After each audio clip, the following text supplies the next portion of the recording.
नमस्कार। सर्वे भवन्तु सुखिनः, सर्वे सन्तु निरामयाः, सर्वे भद्राणि पश्यन्तु, मा कश्चित् दुःखभाग् भवेत्। आज पुनः हम किरातार्जुनीयम के अध्ययन को आगे बढ़ाते हुए आज हम लोग 11वें श्लोक का पाठ करेंगे। 11वां और 12वां ये दो श्लोक हम लोग आज पढ़ेंगे। कल 10 श्लोक तक हो गए थे। देखिए, आप लोग ग्रंथ खोलिए, किरातार्जुनीयम प्रथम सर्ग और 11वां श्लोक। असक्तमाराधयतो यथा यथं विभज्य भक्त्या समपक्षपातया गुणानुरागादिवशक्यमीयवान् न बाधते यस्य त्रिगणः परस्परम्। फिर से एक बार श्लोक पर ध्यान दीजिए आप लोग। असक्तमाराधयतो यथा यथं विभज्य भक्त्या समपक्षपातया गुणानुरागादिवशक्यमीयवान् न बाधते यस्य त्रिगणः परस्परम्। इस श्लोक में भी वनेचर महाराज युधिष्ठिर से दुर्योधन की स्थिति का वर्णन कर रहा है कि दुर्योधन किस तरह से अपने 3 पुरुषार्थों को आपस में टकराने नहीं दे रहा है, अपने तीनों पुरुषार्थों का सम्यक विभाजन करके उसको आचरण में उतार रहा है। वनेचर यही कुछ कहने का प्रयास कर रहा है इस श्लोक के माध्यम से। आप देखिए, सबसे पहले यथा यथम, प्रथम चरण का दूसरा शब्द है यथा यथम। यथा यथम मतलब यथा योग्य। विभज्य, विभज्य का मतलब विभाजन करके, यथा योग्य विभाजन करके, यथा यथम विभज्य, यथा यथम विभाजन करके। क्या विभाजन करके? धर्म, अर्थ एवं काम नामक इन तीनों पुरुषार्थों का यथा योग्य विभाजन करके। फिर आगे देखिए, समपक्षपातया अर्थात समान पक्षपात वाले। समपक्षपातया समान पक्षपात वाले। भक्त्या, भक्त्या मतलब होता है भक्ति की अथवा अनुराग विशेष की भावना से। अनुराग विशेष की भावना से। असक्तम, असक्तम कहा है? प्रथम चरण का प्रथम शब्द ही है असक्तम। असक्तम का अर्थ है कि बिना आसक्त हुए अर्थात अनासक्त रूप से। अस्य, असक्तम अनासक्त रूप से। आराधयतः, आराधयतः का मतलब क्या है? आराधना करते हुए। आराधयतः इन तीनों पुरुषार्थों की आराधना करते हुए। आराधयतः अर्थात आराधना करते हुए। किनकी आराधना करते हुए? इन तीनों पुरुषार्थों की, धर्म, अर्थ और काम, इन तीनों पुरुषार्थों की आराधना करते हुए। अस्य दुर्योधनस्य, अस्य मतलब दुर्योधनस्य, दुर्योधन के। त्रिगणः मतलब तीनों गुण अर्थात तीनों पुरुषार्थ धर्म अर्थ और काम। गुणानुरागात, गुणानुरागात का मतलब होता है गुणों में अनुराग के कारण। सख्यम मैत्री भाव को, ईयवान मैत्री भाव को, सख्य भाव को,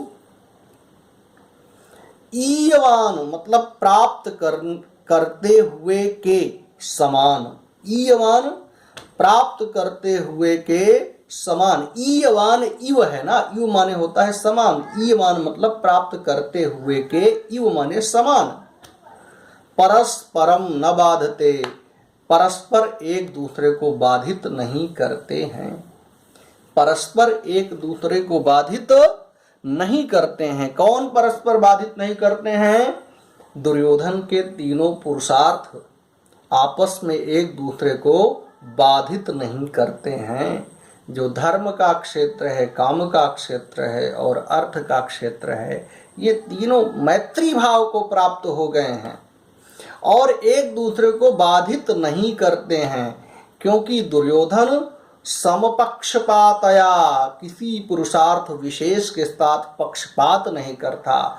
और क्या है? यथा यथम विभज्य, और यथा योग्य विभाजन करके इन तीनों पुरुषार्थों का वो सेवन कर रहा है, आराधना कर रहा है इन तीनों पुरुषार्थों के। तो दुर्योधन के जो त्रिगण है वो परस्पर बाधित नहीं हो रहे हैं, एक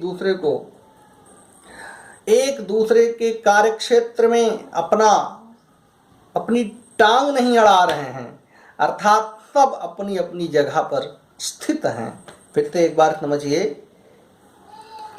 असक्तमाराधयतो यथा यथम विभज्य भक्त्या समपक्षपातया गुणानुरागादिव सख्यमीयवान न बाधते यस्य त्रिगणः परस्परम।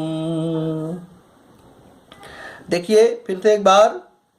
यथा यथम अर्थात सम्यक प्रकार से, यथा योग्य, विभज्य विभाजन करके, समपक्षपातया अर्थात समान रूप से पक्षपात वाले, भक्त्या अनुराग विशेष की भावना से, असक्तम अनासक्त रूप से, आसक्त हुए बिना आराधयतः, आराधयता मतलब आराधना करते हुए, अनासक्त भाव से आराधना करते हुए, अस्य दुर्योधन के, अस्य मतलब दुर्योधनस्य, दुर्योधन के, त्रिगणः तीनों पुरुषार्थ, धर्म अर्थ और काम, गुणानुरागात गुणों में अनुराग के कारण, सख्यम ईयवान इव, सख्यम मतलब मैत्री भाव को, सख्य भाव को, ईयवान माने प्राप्त करते हुए, इव मतलब प्राप्त करते हुए की तरह, परस्परम न बाधते परस्पर एक दूसरे को बाधित नहीं करते हैं।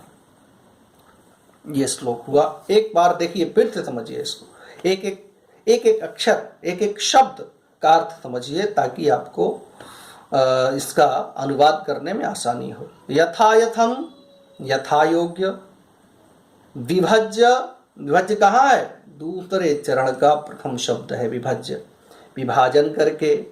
समपक्षपातया, दूसरे चरण का अंतिम शब्द देखिए, समपक्षपातया, सम्यक प्रकार से समान भाव से पक्षपात के द्वारा, भक्त्या अनुराग विशेष की भावना से, अनुराग विशेष की भावना से, असक्तम आसक्त हुए बिना, आराधयतः आराधना करते हुए, अस्य दुर्योधन के, त्रिगणः तीनों गुण, गुणानुरागात गुणों में अनुराग के कारण, सख्यम मैत्री भाव को, ईयवान इव प्राप्त करते हुए की तरह, परस्परम न बाधते परस्पर एक दूसरे को बाधित नहीं करते हैं।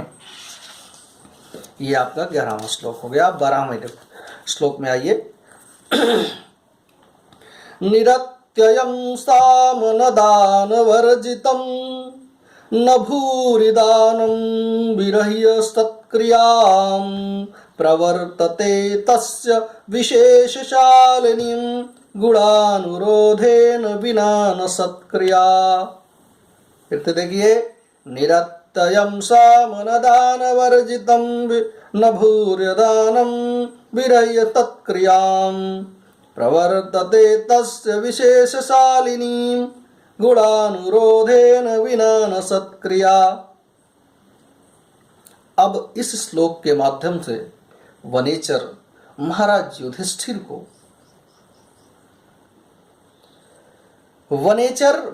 युधिष्ठिर को दुर्योधन की साम और दान इन नीतियों के विषय में बता रहा है।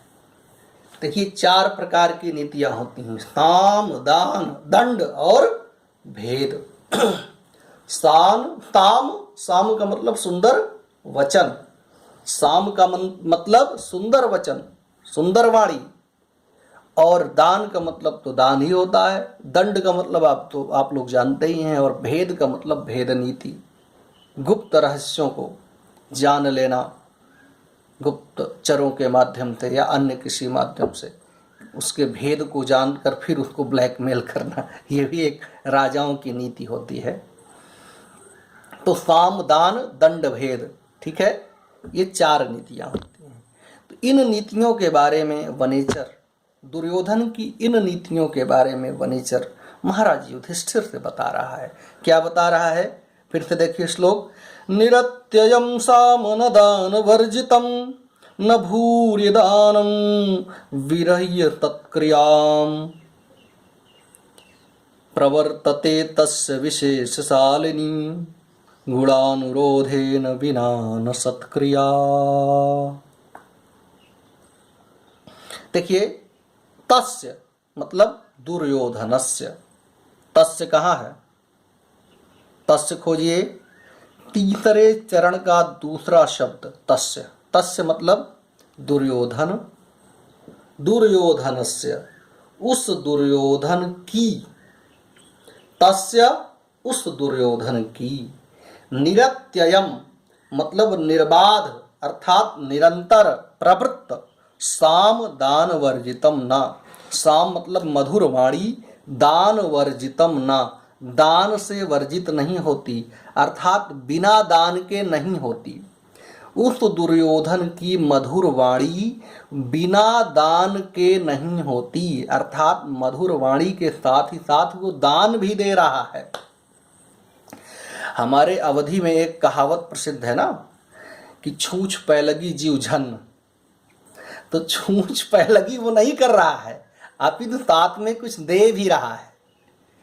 तो क्या है कि तस्य उस दुर्योधन की, निरत्ययम मतलब निरंतर निर्बाध रूप से, साम मतलब मधुर वाणी, दान वर्जितम न बिना दान के नहीं होती अर्थात उसमें दान भी है, ठीक है, उसमें कुछ देता भी है, वो कुछ द्रव्य भी वो दान करता है, केवल मधुर वाणी ही नहीं दे रहा है। और क्या है?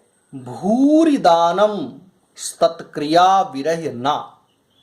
भूरि दानम मतलब अत्यधिक जो दान दे रहा है वो तत्क्रियाम विरह्य ना, तत्क्रियाम मतलब तत्कार के बिना नहीं है अर्थात जो दान दे रहा है उसमें तत्कार भी है, बहुत ही प्रेम से, बड़े ही आदर के साथ, बड़े सम्मान के साथ वो दान दे रहा है।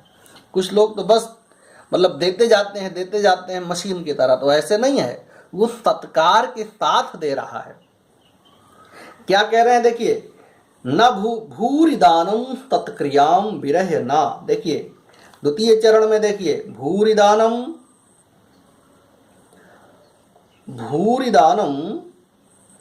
देखिए द्वितीय चरण का दूसरा शब्द है भूरि दानम और अंतिम शब्द है तत्क्रियाम, और फिर है विरह ना।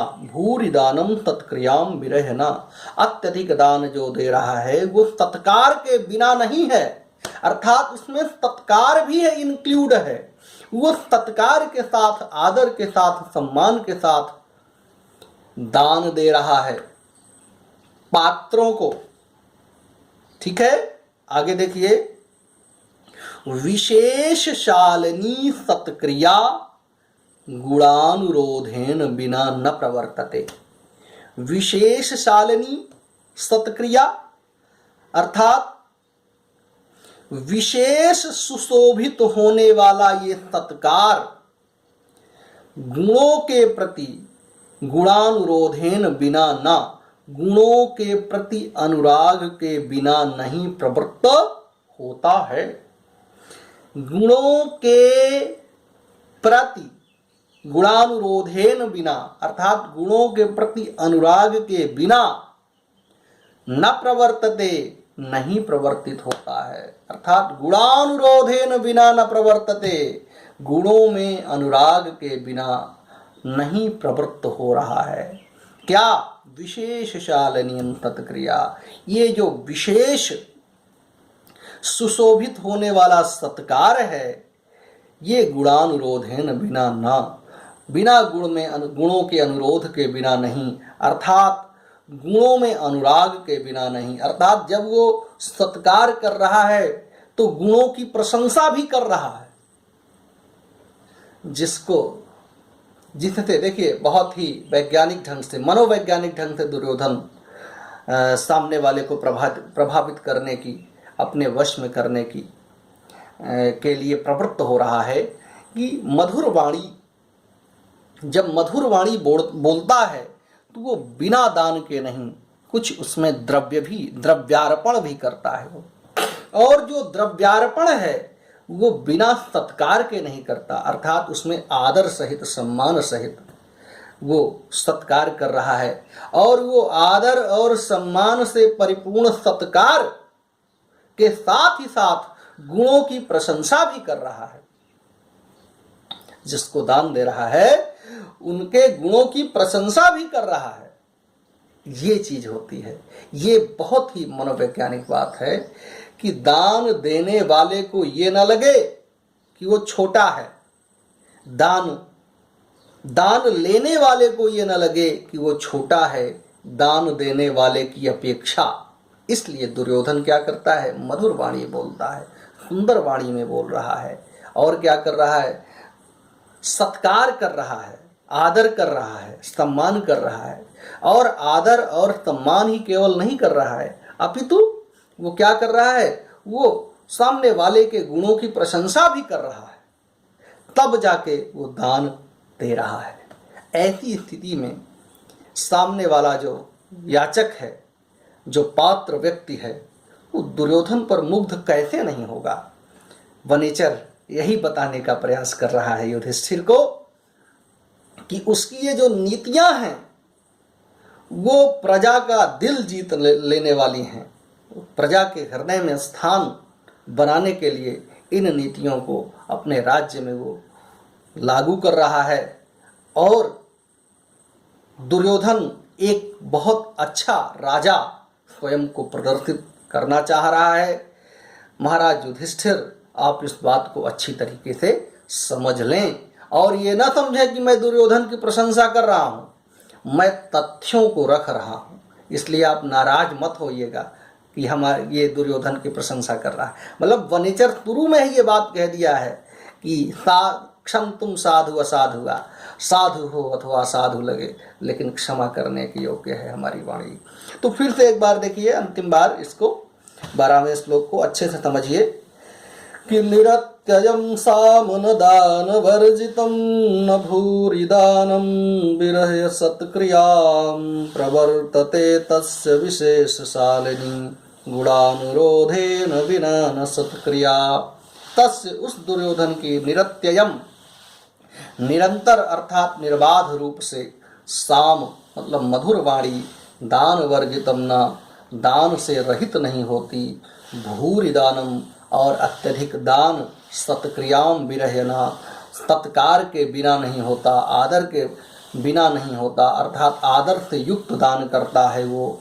और विशेष शालिनीम सत्क्रिया, और विशेष रूप से सुशोभित होने वाला ये सत्कार गुणानुरोधेन बिना न, गुणों में अनुराग के बिना न नहीं प्रवर्तते प्रवृत्त होता है। इस तरीके से ये 12वां श्लोक भी हो गया है।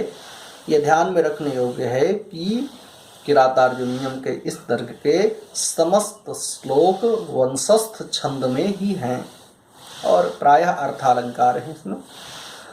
तो इस तरीके से आप लोगों को इन श्लोकों को तैयार करना है, ठीक है।